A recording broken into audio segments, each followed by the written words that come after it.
அமீருக்கான அளவு சட்டையான்னு தெரியலையே அப்படின்னு ஒன்று தோணும்ல. இந்த படத்தை எந்த அளவில் வைக்கிறது அப்படின்னு. இந்த படத்துடைய அளவு என்ன அப்படின்னா, ஆதம் பாபாவுடைய பேச்சை நீங்க வந்து சிரிக்க சிரிக்க கேட்டீங்க இல்லையா, அதுதான் இந்த படத்துடைய அளவு. அவர் தான் இந்த படத்துடைய இருக்கும். இந்த படம் எப்படி இருக்கும்னா அவருடைய பேச்சு போல இருக்கும். என்ன தோணுதோ அது அப்படியே சொல்வதாக. எனக்கு நல்ல ஆதம் பாபா பேசி இந்த நிகழ்ச்சியின் இறுக்கத்தை குறைச்சார் நினைக்கிறேன். ஏன்னா வரலாறு பூரா நாங்கள் வந்து உயிர் தமிழுக்குன்னு படம் கிடைச்சது, அது உயிர் அமீருக்குன்னு ஒரு மேடையாயிரும் போல இருக்கு. எல்லாரும் வந்து தண்ணீர் விளக்கமாவே இருக்கு. அதெல்லாம் எதுக்கு அசர்ல எங்க அண்ணன், அதெல்லாம் எதுக்கு அசர்ல விட்டுங்க அண்ணன், அதெல்லாம் இல்லை. அப்படிலாம் ரொம்ப அசத்துட்டாரு.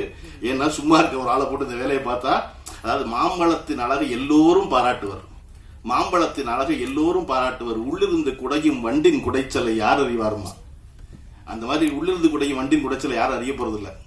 பார்க்கும்போது என்னை எல்லாரும் சொல்லுவாங்க, என்னங்க அப்படியே அமைதியாவே இருக்கீங்க அப்படின்னு. ஆமாடா, என்னை வெளியேந்து பார்க்கும்போது வார்த்தை பார்க்குற மாதிரி தான் இருக்கும், அமைதியாக தான் இருக்கும் எல்லாருக்கும், அப்படியே இருந்துகிட்டே இருக்கு போல இருக்கு அப்படின்னு.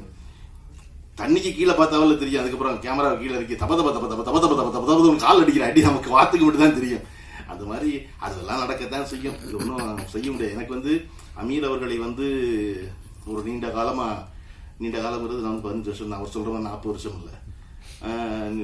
தெரிஞ்சதுக்கான முதல் காரணம், எனக்கு அமீரின் மேல் பெரிய ஈர்ப்பு ஏற்பட்டதற்கு காரணம், நான் கல்லூரி முடித்து உதவி இயக்குனராக வந்து சேர்ந்த காலகட்டத்தில் 98 இருந்து 2002 அந்த ஒரு 5-6 வருஷம் இருக்கு இல்லையா, அந்த காலகட்டத்தில் தமிழ் சினிமாவில் ஒரு இஸ்லாமிய பெயர் வருவதே ஆச்சரியம். எல்லா இஸ்லாமியர்கள் அதிகமாக இருந்திருக்காங்களா தான் சினிமாவில் இருந்திருக்காங்க. ஆனா அதில் கிட்டத்தட்ட 95 விழுக்காடு பேர் ஏதோ ஒரு பொது பேர்ல இருக்கும் நினைச்சுக்கிட்டு இஸ்லாம் அல்லாத பேர் தான் வந்திருக்காங்க. நான் முதல்ல அமீர் பேர் தான் ரொம்ப நாள் கழிச்சு எம்ஏ காஜாவுக்கு அப்புறம் அமீர்னு நேரடியா பாக்குறேன். எனக்கு அது ரொம்ப பிடிச்சிருந்துச்சு. ஒருத்தர் தன் அடையாளத்தை மறக்காமல் அந்த பேர், எனக்கு வச்ச பேர் அமீர் சுல்தான் தான், நான் அந்த பேரோட தான் வருவேன் அப்படின்னு. ஏன்னா எனக்கு நான் படம் எடுக்கும் போது எல்லாரும் சொன்னாங்க, கருப்புள்ளியம்மன் பேர் கொஞ்சம் பழைய பேரா தெரியுது, வயசான ஆளா தெரியுது அப்படின்னாங்க. நான் சொன்னேன், இதை விட பழைய பேர் மணிரத்னம். மணி ரொம்ப பழசு, ரத்னம் அதை விட பழசு. எடுத்த படம் தான் பேரை முடிவு பண்ண போகுது. நான் நல்ல படம் எடுத்தா என் பேர் நல்ல பேர் ஆகும், நல்ல படம் எடுக்கலைன்னா என் பேர் நல்ல பேர் இருக்காது. அதனால பேர் மாத்திரம் வச்சுக்காதீங்க. 35 வயசுக்கு அப்புறம் இன்னொரு பேர் கேட்டலாம் திரும்ப முடியாது இனிமே. அதனால எந்த பேரே வச்சுக்கலாம் தயாரிப்பாளர் சொல்லித்தான் என் பெயரோட வந்தேன். அப்படி தன் பெயரோட வந்ததுனால அமீர் எனக்கு வந்து ரொம்ப பிடிக்கும். இன்னொன்று எனக்கு ரொம்ப அமீர்கிட்ட பிடிச்சது, எந்த நேரம் எந்த காலம் எதுவாக இருந்தாலும் நீங்க அமீருக்கு ஒரு தொலைபேசியில கொஞ்சம் கேவலம் ஒரு குரல்ல பேசுனீங்கன்னா அடுத்த அரை மணி நேரத்தில் நீங்க இருக்க இடத்துல வந்து நிற்பார். என்னவோ ஒரு தேவையில்லை பேசுறான், அவன் என்னன்னு தெரியல, அவன் சொல்லல அதை. ஆனா அவன் எதையோ ஒண்ணு வேண்டான், ஏதோ ஒண்ணு விரும்புறான். நம்ம பக்கத்துல போயிருந்தா நல்லா இருக்கும் அப்படின்னு நினைச்சு வருவது இருக்கு இல்லையா, அது நான் அவர்கிட்ட கத்துக்கிட்ட போனோம். நான் இன்னைக்கும் ராத்திரி 12 மணிக்கு 2 மணிக்கு யாரோ ஒருத்தர் போன் பண்ணி குரல் லேசா உடஞ்சிச்சுன்னா பரவாயில்ல, எந்திரிச்சு உடனே அவரை பார்க்க போயிடுறேன். ஏன்னா மனித மனம் மிக மிக எளிமையானது, அதே சமயம் அந்த மனம் அவ்வளவு சிக்கலானதும் கூட. அப்ப அந்த சிக்கலான மனம் எப்ப எளிமையானதாக மாறுகிறது எனில், இந்த சிக்கலுக்கு நான் உன்னோடு நிற்கிறேன் என்று இன்னொருவன் வந்து நிற்கும் பொழுது அந்த சிக்கலான மனம் எளிமையானதே ஆகிவிடுகிறது. அப்படி மாபெரும் சிக்கல்களை மிக எளிமையாக்குவதற்கான வழியை நான் அமீரிடம் கற்றுக்கொண்டேன். அதை நான் செய்கிறேன். எனக்கு அதை விட்டு ரொம்ப பிடிச்சிருந்த ஒரு விஷயம். நான் இந்த மேடையில் ஜனநாதன் இருந்திருந்தா ரொம்ப நிறைவடைஞ்சிருக்குன்னு நினைக்கிறேன். எஸ்பி ஜனநாதன். நானும் அமீரும் ஜனநாதனும் எந்த நோக்கமும் இல்லாம பயணப்பட்டவங்க, எந்த தேவையும் இல்லாம.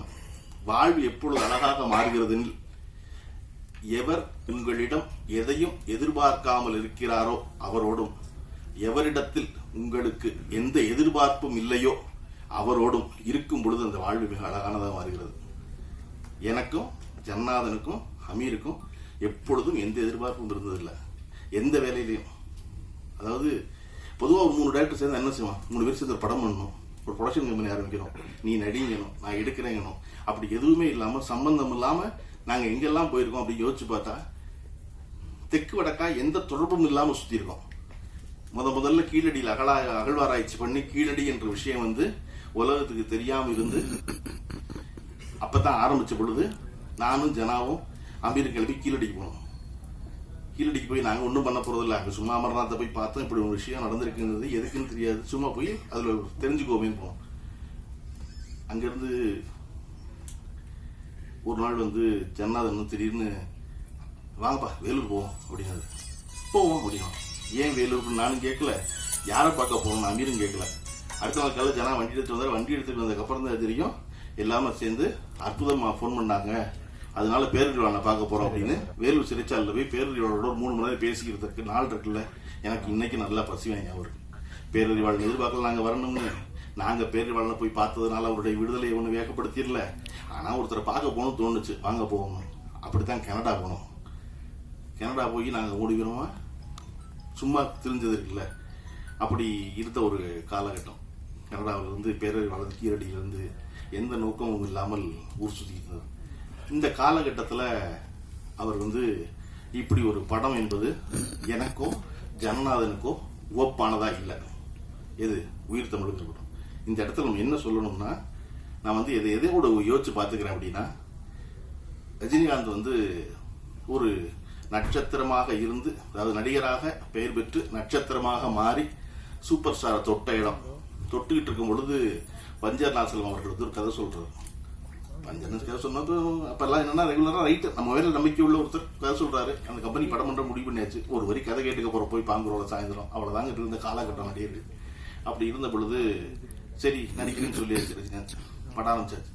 படம் ஆரம்பிச்சு ஒரு 5-6 நாள் படப்பிடிப்பு முடிஞ்சோன்னு ரஜினிகாந்துக்கு தெரியுது, ஆக நம்மளை வச்சு செய்யறாங்க, இது வேலைக்கு ஆகாது இந்த படம் அப்படின்ட்டு.